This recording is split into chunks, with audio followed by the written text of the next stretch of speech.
Welcome to the Title Talk Podcast, an interview series featuring key individuals doing innovative things with their business and life. And now, here's your host, Richard Barbara. Hey everyone, thanks for joining us again on another episode of Title Talk. And today, I got my good friend Ron Leonard here. Ron is, what is it, Ron? Is it the owner, your licensee, franchisee? What is it for USHEALTH? For USHEALTH Advisors, he's the man in Miami. Yeah, I'm the divisional sales. Thank you very much for having me today. Oh, it's my pleasure. And I'm the divisional sales leader for USHEALTH Advisors here in Miami-Dade. And I have a brick and mortar office just right down the street from here. And people don't know. They don't know what I mean when I say USHEALTH Advisors. They immediately think, traditional health insurance. It's not Sure. that, right? Tell us a little bit about it. It is and it isn't. We're the sales and marketing force for USHEALTH Group, which is a private insurance company. And what we try to do every single day is simply just help people. It's the company's mission statement. It's just helping other people every day. And I've helped people get on Medicaid. I've helped people get on Medicare. I've helped people get a Florida Blue plan. I've also helped people get non-ACA plans, which we have access to as well, which are basically for people that are relatively healthy that just want, good coverage. They don't care about a lot of bells and whistles. They just want good coverage in case something bad happens. Okay, and so that's why when I hear the expression health coverage, is that what you're describing? Well, the reason why the word coverage is used is because the actual definition by law of the word health insurance was actually defined by the federal government in 2010. Okay. And when the ACA came out, the Affordable Care Act, which is nicknamed Obamacare, they actually defined, the federal government did, if you can believe that, they actually defined health insurance. And health insurance is defined as a plan that pays benefits for the 10 essential health benefits. Some of those essential health benefits may be benefits like a fellow runner like you and I don't need. Drug and alcohol addiction, I don't need those benefits. I don't want to pay for them. If you have an ACA plan, you're paying for those benefits even if you don't want them. I see. Drug and alcohol addiction, mental disorders, I don't need mental disorder benefits. If you have an ACA plan, you're paying for those benefits. With some of these non-ACA plans, the coverage is very, very rich, but it's not paying for as much as the ACA plans do. Interesting. Yeah. All right. So our show focuses on bringing on people in the community that are doing things, making a difference. And I've noticed in the short time that we've known each other that Ron is a guy that gets things done and, like he says, is all about helping people. So, we're only too happy to have you on the show today. And we were talking before, Ron is, his story is fantastic because he says now he's like the sales director, but he's also a nuclear engineer. Is that right? In my former occupation, yes. People joke, they say, what are you doing? He's a rocket scientist. No, but he really is a nuclear engineer. Tell us about that a little bit. Yeah, I graduated high school in Georgia with like a 3.97 GPA. Not because I was really smart, because I went to most of my schooling in New England. And the schools in New England are much harder than down south. And so I was probably a low B student up in New England, came down to Georgia and almost made straight A's all through high school. Got a 4-year full paid scholarship to Georgia Tech, turned it down, and I joined the nuclear Navy, where they basically taught me how to be a nuclear chemist, a nuclear engineer. The nuclear Navy? Yes, sir. Yeah. Submarines. All naval submarines are all nuclear powered. They have nuclear reactors on board. But is there like an actual sub-Navy called the nuclear Navy? No, just all of our submarines are nuclear powered. They have nuclear reactors on board. Got it. So you were in the Navy then? I was, 12 years. Yeah, served on submarines for 12 years. So he served them. Just if we weren't already feeling bad enough about your non-nuclear scientist education, he's also a veteran. Yes, thank you very Proceed, much. right? Yeah, and so I was in the Navy for 12 years and got out of the Navy, got a degree through the Navy, which was amazing. The education I received was just phenomenal.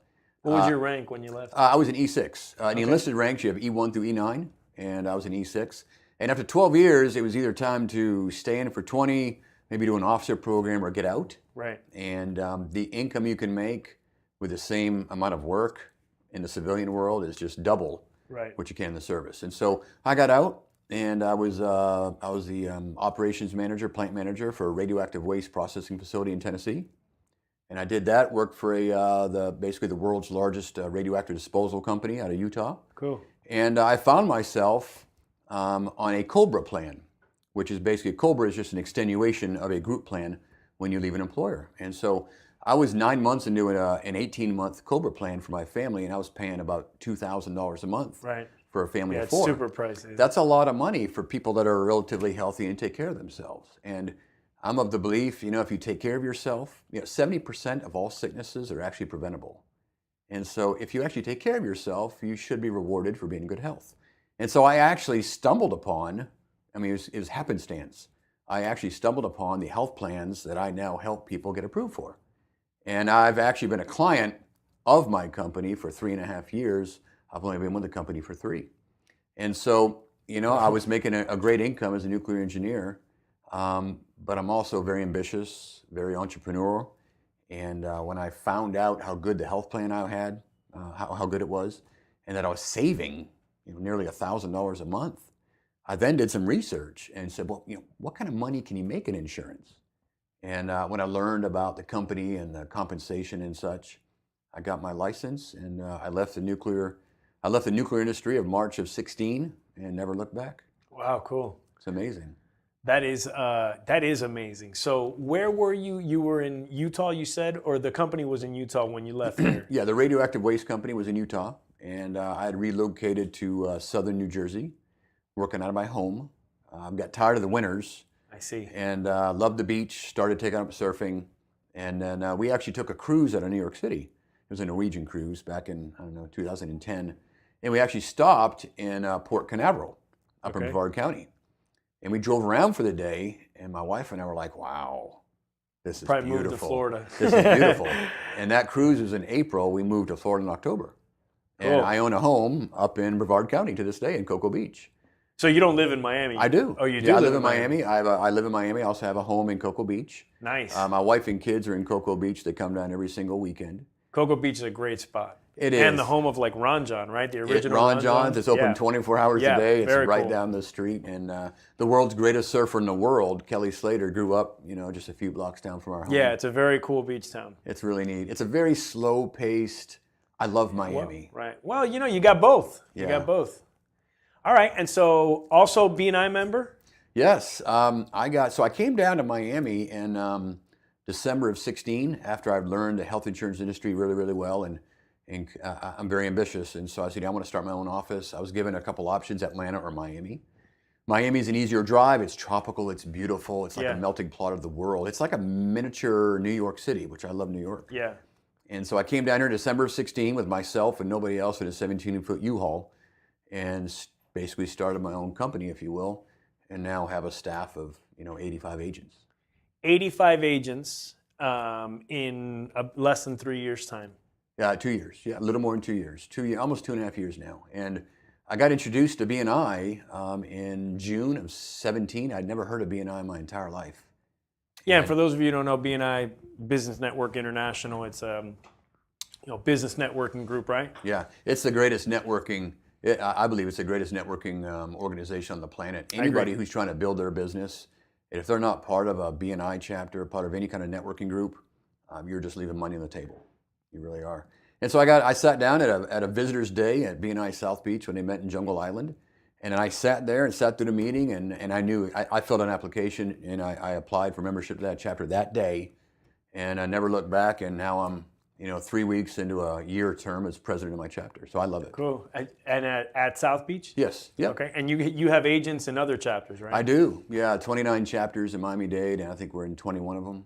That's great. Yeah. That's great. I love it. So what do you look for, like, in agents when as you're trying to grow the firm? What do you gotta have to? Yeah, because I assume people are gonna watch it and be like, shit, I want to go work for. Yeah. Can I say that? I don't think I can say that. Sebastian will edit that out. But people will be like, I want to go work for Ron. Yeah. So how do we? What do people need to know? What do they gotta have? Sure. What do they gotta do? Yeah, I mean it's not for everybody, and the average income per household in this country is like $55,000 a year. And so what I look for every single day is I'm looking for ambitious, smart, motivated, hardworking. People got to have what's called mind over mattress. You have to be able to get your own butt out of bed in the morning. You've got to get up. Mind over mattress. Yeah, mind over mattress. You've got to be able to get your own butt out of bed. For people that can't do that, they need an employer telling them when to show up, because now that employer is the one motivating them to get out of bed. So I'm looking for people that have an entrepreneurial spirit, maybe are tired of working a 9-to-5 job, making 150 grand a year. I mean, I'm Tired of making 150 grand a year, you want to call Ron. Yes, absolutely. Yeah, if they're just in a 9-to-5 job, working their butts off, nowadays 150 grand a year for a family of 4. Yeah, it won't get you real. Isn't a lot of money. 30 years ago it was a tremendous amount, but today it's really not. And so that's what I'm just looking for, people that, maybe want to reinvent themselves and are looking for something more. They want to learn a new industry. I have an amazing training program. I can take anybody and teach them our products, our industry, the entire industry. You make them basically a subject matter expert, and then they have to bring the work ethic. That's the thing I can't do for them. So if you don't have the work ethic, Home Depot's hiring down the street. Right. Yeah. And so a year from now, you and I are sitting down again. What are you going to tell me is the biggest thing that's happened since we last sat down? Yeah, I'm hoping I have a sub 3-hour marathon. Okay. That's my goal. My best is 3 hours and 17 minutes. I'm 50 years old. Marathon. Yeah, marathon. 3 hours and how long? 3:17 is my best. 3 hours and 17 minutes is best. I'm not even going to tell you what my half is. He can find it though because it's online, but I'm not even going to tell you. That's fantastic. Yeah. So. And what marathons are you running coming up? I'm doing a Nashville marathon this Saturday. I did Miami this year and did Fort Lauderdale. And New York in November? I did New York last November. Going to do it again this November. You're going to join me? I'm going to join him for the marathon in New York. Yes, I committed to that. Yes, I'm going to hold you to it. That's going to be good. That's going to be good. So I'm doing Nashville, and then, the summertime comes, it's too hot to run, so I'm not sure what else I'll do. But I always look forward to New York, and I did Boston a week and a half ago. Cool. And it's just magical. Yeah. All right. I'm looking forward to that. My friend, thank you so much for being on, man. Thank you so much. Guys, Ron Leonard, US Health Advisors. You heard it all here from nuclear scientist, nuclear professional, to top of the world on the entrepreneurial side. So, Ron, thanks again, buddy. Great to have you here, and we'll see you soon. Appreciate it. All right, tune into the next episode of Title Talk here at Coral Gables Title and Escrow. Thanks so much for tuning into this episode of the Title Talk podcast. If you haven't done so already, please make sure you're subscribed to the show. This way you'll get future notifications of episodes as they become available. And if you feel so inclined, please leave us a review. We sure do appreciate it. Signing off from the Title Talk studio here in Coral Gables, Florida. We'll talk to you next time.